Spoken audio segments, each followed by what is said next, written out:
Ah, je suis en train de me cultiver un peu parce que on va parler aujourd'hui du décement. Cet étrange petit mammifère avec sa trompe et ses pattes palmées, il est pas mignon? C'est un peu l'ornithorynque français. Et pour en savoir plus sur cette espèce, on va à la rencontre de Mélanie Nemoz du Conservatoire des espaces naturels. Elle va nous parler du life décement. Qu'est-ce que c'est un life? Qu'est-ce que c'est le décement? On va en parler tout de suite.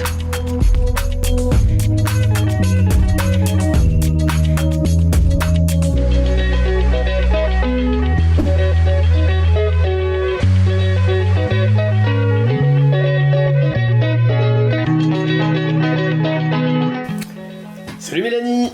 Salut. Donc là, on se retrouve dans ton petit bureau, effectivement, donc dans le Conservatoire des espaces naturels à Toulouse. Oui.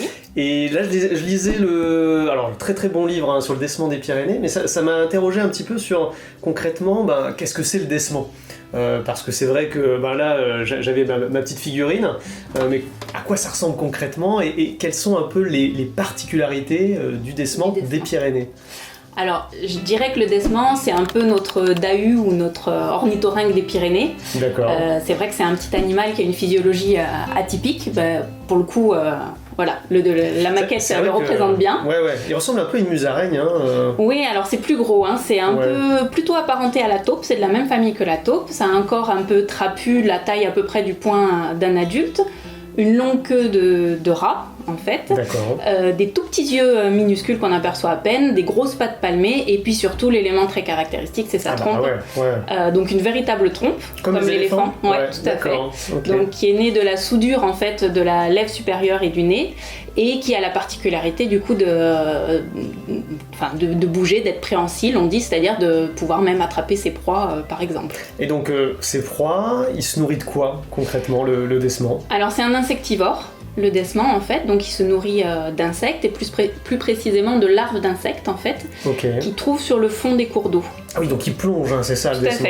On le voit très bien sur le Voilà, exactement. Ouais. Et en fait justement sa trompe qui est pourvue en fait d'organes sensoriels, notamment de vibrisses, ces fameuses moustaches comme les chats, permet au toucher de se repérer et en fait il fouille les cailloux, le substrat au fond des cours d'eau pour trouver les larves d'insectes. D'accord.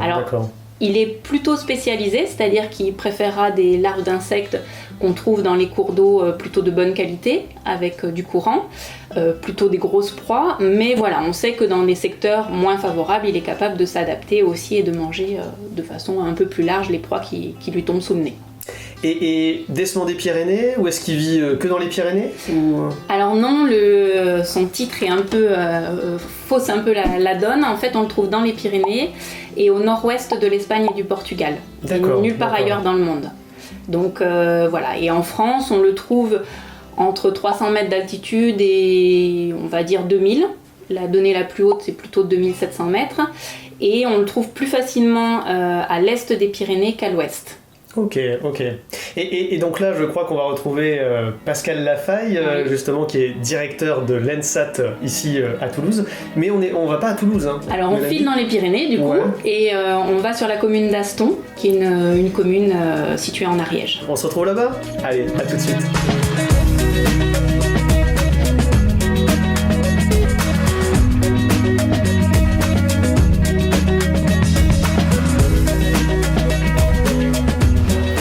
Bonjour Pascal. Bonjour Guillaume. Ça va bien? Très bien, très bien. Donc là en pleine prospection sur le décement. C'est ça, on est en pleine prospection sur le décement, on essaye de le découvrir s'il est présent dans cette rivière. Et c'est un animal très discret, le décement. Le décement est un animal très discret, donc pour pouvoir étudier un animal, il y a trois façons de faire. Soit on le voit, soit on entend, soit on va chercher des traces. Et donc pour le décement, on va chercher quelques traces, c'est-à-dire les crottes qu'il peut laisser. C'est un excrément de décement. C'est tout à fait un excrément de décement. Et on le trouve, on voyait avec Mélanie justement regarder un peu sur les cailloux, parce que c'est sur les cailloux qu'on retrouve ces excréments, c'est ça? Il va déposer ces excréments sous les cailloux ou sur les touffes de mousse ou dans des endroits un peu discrets. Donc il faut qu'on cherche un peu partout dans la rivière. Donc ça demande d'être assez minutieux, j'imagine, pour trouver... être très minutieux pour pouvoir trouver de telles traces, de telles crottes, de telles fesses, et surtout pas se tromper avec d'autres espèces. Oui, d'accord.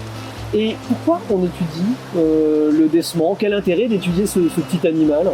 Alors le décement, c'est une espèce de mammifère d'intérêt communautaire qui ne vit qu'au nord du Portugal, au nord de l'Espagne et dans le sud des Pyrénées françaises. Nous avons donc 4 pays européens qui sont responsables de cette espèce, le Portugal, l'Espagne, l'Andorre et la France. D'accord, ok. Et en France, on a, je crois, le Conservatoire des espaces naturels d'Occitanie qui contribue. Tout à fait, Guillaume. On travaille en concertation étroite avec le Conservatoire d'espaces naturels d'Occitanie pour étudier cette espèce afin de pouvoir le protéger, mais aussi conserver et restaurer ses habitats. Très bien. Et avec un financement européen aussi. Comme c'est une espèce d'intérêt communautaire, bien entendu, nous avons besoin d'un financement européen pour pouvoir protéger cette espèce. Et on retrouve Mélanie tout de suite, je crois qu'elle nous attend juste à côté de la rivière, à Aston, pour parler financement européen. Alors moi je vais vous laisser avec Mélanie, puis je vais retourner rechercher des pêches. Allez, à bientôt. Bonne prospection. À bientôt. À bientôt.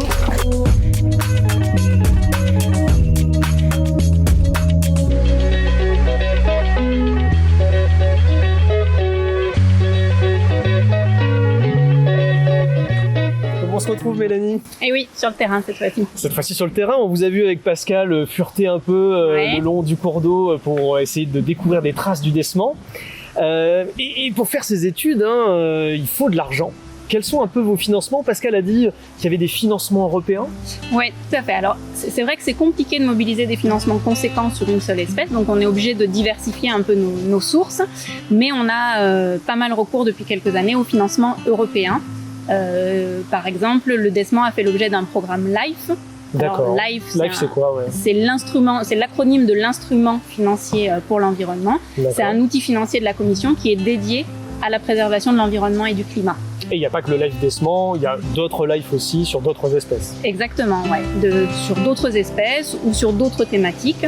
La gestion des habitats naturels, par exemple, la prise en compte de la biodiversité dans les exploitations agricoles, etc. Et l'Europe s'engage fortement pour la biodiversité. Pourquoi est-ce important, justement, sur des espèces comme le décement des Pyrénées, d'avoir des financements européens? Alors, l'importance, c'est que ça permet de lever des financements beaucoup plus conséquents que dans des programmes normaux. Là, par exemple, sur le LIFE décement, on avait 50% de cofinancement de la Commission européenne. Donc, pour un euro mis par un financeur classique, on a 1 euro de la Commission. Et du coup, ça permet de mener des actions beaucoup plus ambitieuses et d'avoir une véritable émulation avec de nombreux acteurs, que ce soit les chercheurs, par exemple, comme Pascal, ou des acteurs de terrain, ou des maîtres d'ouvrage qui réalisent des travaux, par exemple, dans l'habitat du décement. Et justement, en parlant de travaux, les financements européens ont permis d'améliorer justement la prise en compte du décement, de faire des études pour connaître les aires de répartition du décement des Pyrénées. Mais il n'y a pas que ça aussi, il y a aussi la mise en place de dispositifs, d'outils en fait, justement pour protéger le décement. Oui, tout à fait. Alors c'est vrai que Pascal vous a plutôt présenté le côté un peu recherche, mais toute cette acquisition de connaissances permet du coup de mener des actions concrètes ensuite sur le terrain, d'amélioration de son habitat, des actions aussi de recommandations pour une meilleure prise en compte de l'espèce. Donc on a édité par exemple des livrets à destination des maîtres d'ouvrage qui réalisent des travaux en rivière. Et puis plus largement, après, de communiquer aussi auprès du grand public. C'est vrai qu'il y a toute une démarche de sensibilisation sur cette espèce qui est encore peu connue. À travers des panneaux par exemple. Par exemple, des animations, etc. Merci d'avoir suivi cet épisode. Au sein de la région Occitanie, nous avons de très nombreuses espèces endémiques, c'est-à-dire des espèces qui ne vivent que sur un territoire très restreints ou qui sont importantes pour notre patrimoine tel que le décement. Pour protéger ces espèces, nous avons au sein de notre région un plan régional d'action et également des plans nationaux d'action. Et parmi les actions qui sont prévues, la protection, la gestion et la restauration des milieux sont essentiels pour protéger donc ces espèces. C'est un enjeu majeur identifié au niveau de la stratégie régionale pour la biodiversité en Occitanie. N'hésitez pas à vous abonner sur notre chaîne YouTube et on se retrouve très bientôt pour de prochaines aventures. À très bientôt, ciao ciao!